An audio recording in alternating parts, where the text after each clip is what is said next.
is real. Wow. Okay. Are you ready for this? So we're days away from a once-in-a-lifetime moment. 3i Atlas is about to graze the sun, and it's getting more and more interesting, frankly, strange by the day. Let's go through what's verified, what's speculation, and why everyone is watching 3i Atlas so closely right now.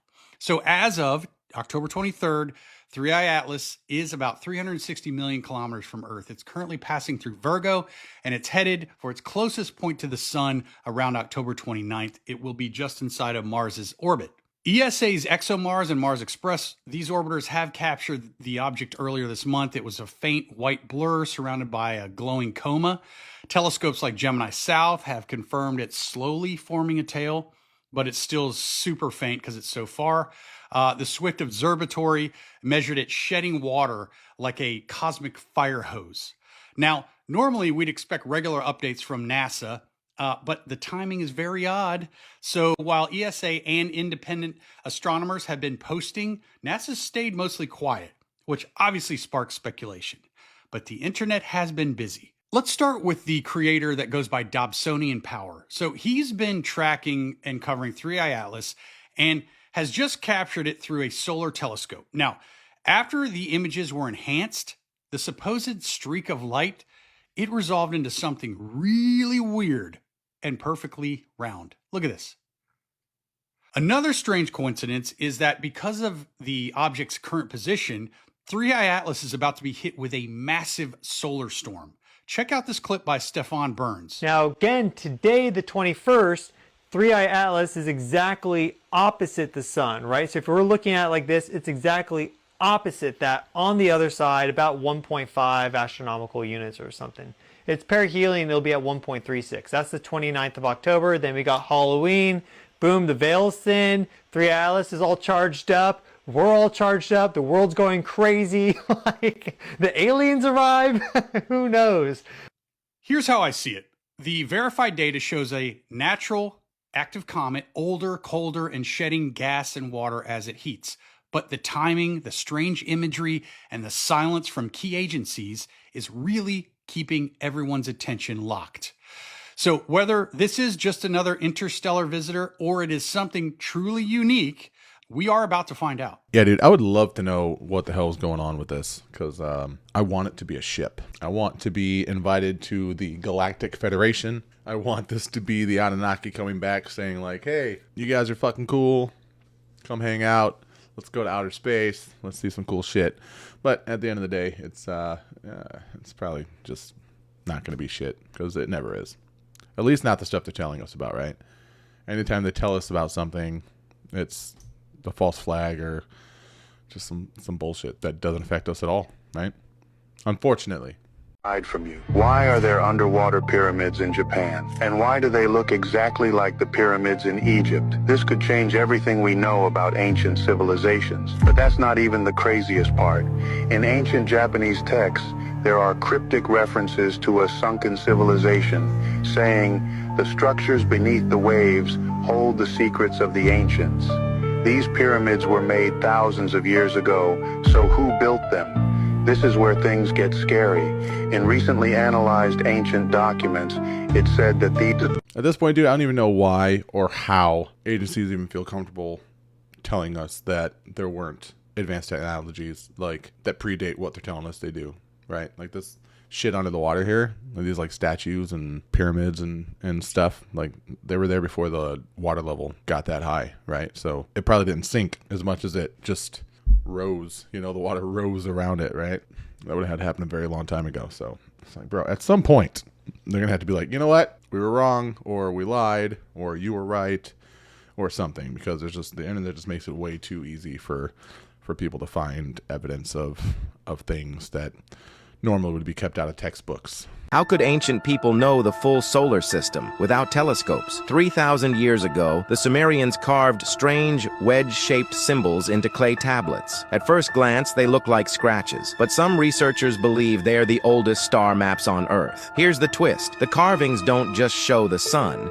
They show every planet orbiting around it. Mercury, Venus, Earth, Mars, even the gas giants. A complete solar system, thousands of years before modern astronomy. But the real shock? One symbol matches Pluto. and Pluto wasn't discovered until 1930 using advanced telescopes. Yet the Sumerians marked it on stone. So how did they know? They had no satellites, no compasses, no modern math. Still, their map was more accurate than many medieval astronomers. Was it coincidence, a forgotten human science, or knowledge given by beings far beyond our world? Because the question remains, how did the Sumerians chart Pluto thousands of years before we even knew it existed? So here's the thing, like maybe the Sumerians were more advanced than we're giving them credit for. Maybe, like, we look at them carving in rock as being, underdeveloped or primitive. But, I mean, think about it. Like, if I were to write on paper right now and you were to carve in stone the same thing, which one's going to last longer? Maybe they carved in stone intentionally so that it would last, thousands and thousands of years.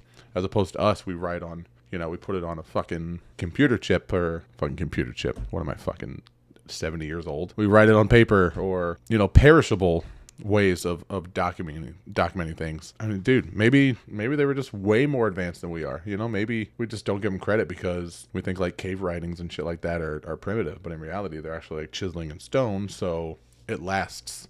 So we and other people after us and like us 1,000 years later can actually find the shit and know history. I think our perspective is just completely just off, and we're looking at it the wrong way. What's dangerous is when the universe pick you and you put on the magic glasses. There's rules that go with them. You can never take them off. You never see things that they're supposed to be. You see things as they are. And you can never force nobody else to wear them. The CIA didn't discover the spiritual realm. They discovered something much worse. Now, this discovery is unlike anything we've ever covered on this channel. We have covered a former intelligence officer who blew the whistle about a possible alien cover-up just several months ago. But this isn't just an AWOL government official. This is an actual CIA report listing the steps on how you can enter the spiritual realm. They discovered this system called a gateway process while exploring ways to use mind control against foreign enemies. Now, what is the gateway process and how does this tie into something that's clear as day in scripture? This report is a training system designed to focus brainwave output to alter consciousness and ultimately escape the restrictions of time and space. Now, if that sounds like a mouthful, I'm going to unpack it and really try to simplify it for you guys in a minute. I heard about this CIA report from the What If Alt History channel. And based on what was discovered in this CIA report, he came to this conclusion. The conclusion I'm surprised people haven't reached from this, which the ancients all believed, is that if consciousness creates reality, that means there must be a perceiver to the universe. What this has done is prove the existence of God. If someone has to perceive the universe even before life, that means God is perceiving it. And this is the argument the ancients used to justify the existence of God. But this isn't all sunshine and rainbows. Matter of fact, by the end of this video, I will make an argument that the thing they think they discovered is not just the spiritual realm and proof for God. It's actually something much, much worse. But before we get into that, guys, my name is Ruslan. This channel exists to encourage, empower, and inspire you to live a life that blesses God. So if you're new here, or if you're not new here, please make sure you hit that subscribe button, as a huge percentage of the people who watch this channel are unfortunately not subscribed. All right, now let's jump into the video. So I'll do my best to summarize this as best as I can. More or less, Robert Monroe worked with the CIA on this gateway process. The idea behind the gateway process is that we have a left side of our brain and a right side of our brain. The left side of our brain deals with more analytical, linear, logical thought, and the right side of our brain deals with more emotional, creative, and concepts of beauty and truth. Okay. Now, what Robert Monroe's theory was that they discovered that potentially through psychedelics, you can suppress the left side of your brain and open you up more to the spiritual realm. But his proposition was that you didn't have to use psychedelics, that you could actually use different frequencies and vibrations and meditation techniques to suppress that left side of the brain so that you could open your right side of the brain to this spiritual realm. This technique was essentially used as a spy technique. This was used to get information from people that they wouldn't have physical access to. And that is why the CIA was interested in this intelligence. Now, ironically enough, they proved that the spiritual realm exists. All right, I'm going to go eat some mushrooms now.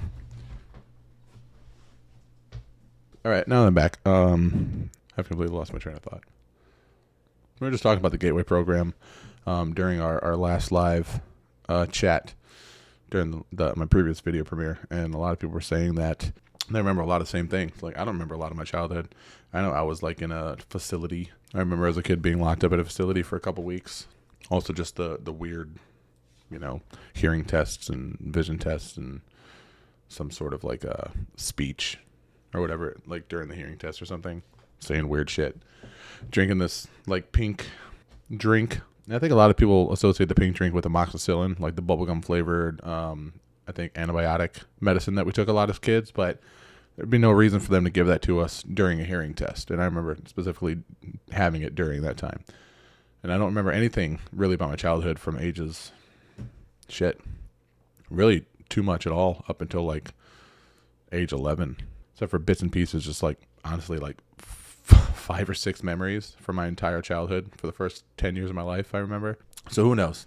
Who knows what, just one of those memories being taking the test, which is kind of crazy. And then also being in a facility for what I think was a couple weeks, for whatever reason. But yeah, I don't know. Let me know your experience with this gateway shit. See if you were tested on as a kid too. Guys, am I tripping balls, or is there an alien using invisible shield technology on my hike in Sedona?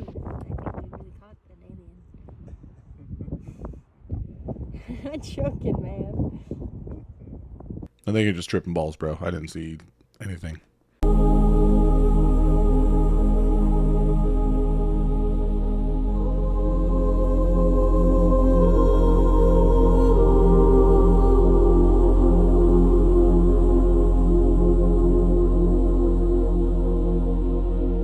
It's so insane to me that people could create that with like chisels and hammers, like at that height or that depth. I don't know if that's one that was actually like dug and created. Like they have a crazy fucking super detailed temple where they actually dug into the ground and completely carved it out of the earth. And they have other ones obviously that like buildings where they just build it from the ground up. And it's just insane to me that could be accomplished with just like super old tools. Every culture on Earth speaks of a war among the gods, a cosmic rebellion that split heaven itself. In Sumer, they called it the conflict of the Anunnaki. In India, the war of the Devas and Asuras. In Greece, the Titanomachy. In Egypt, the war of Horus and Set. The gods were almost never united. They were at war. Texts speak of weapons of terror, instruments that burned mountains and evaporated rivers.